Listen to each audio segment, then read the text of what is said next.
আসসালামু আলাইকুম। রাসূল সাল্লাল্লাহু আলাইহি সাল্লাম যখন নামাজ পড়তেন তখন হাসান এবং হোসেন রাদিয়াল্লাহু তাআলা আনহু রাসূল সাল্লাল্লাহু আলাইহি সাল্লামের কাঁধে উঠতেন।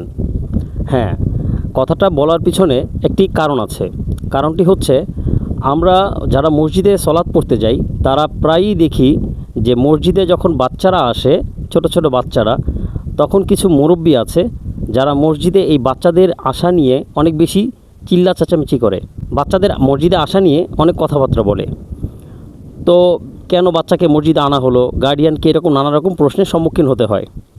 বিশেষ করে এটা গ্রামের দিকে হয়, কিন্তু যারা বিশেষ করে প্রবাসে থাকে, সৌদি আরব বা এরকম আরব কান্ট্রিগুলোতে, তারা দেখবেন যে বাচ্চাদের মসজিদে নিয়ে আসার জন্য, যাতে মসজিদে অভিভাবকরা বাচ্চাদেরকে নিয়ে আসে, গার্ডিয়ানরা, এজন্য নানা রকম ব্যবস্থা তারা মসজিদের ভিতর রাখে।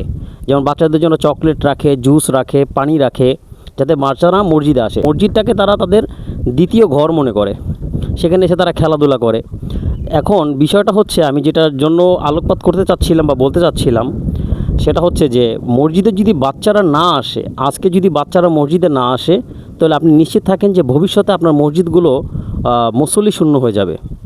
কারণ এই বাচ্চারা তো যদি মসজিদের সাথে একটা সম্পর্ক, তাদের আত্মিক সম্পর্ক গড়ে না উঠে, মসজিদে যদি তারা না আসে, তাহলে এই অভ্যাসটা তাদের ভিতরে অর্জন হবে না।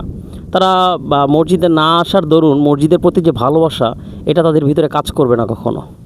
তাই আমাদের সকলেরই উচিত আমাদের বাচ্চাদেরকে মসজিদে নিয়ে যাওয়া।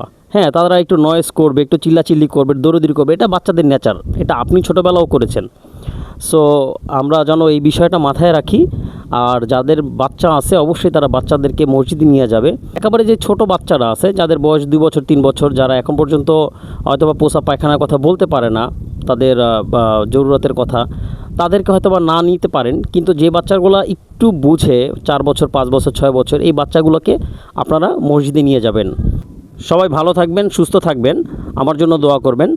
আমি আসলে পজিটিভলি বলার চেষ্টা করেছি, কেউ আসলে ভুল বুঝবেন না আমার কথায়। আর আমার এই মেসেজটা যদি আসলে পজিটিভ মনে করেন, ভালো লাগে, তাহলে বেশি বেশি করে শেয়ার করবেন, আমার পেজটাকে ফলো করবেন। আসসালামু আলাইকুম ওয়া রাহমাতুল্লাহি ওয়া বারাকাতুহু।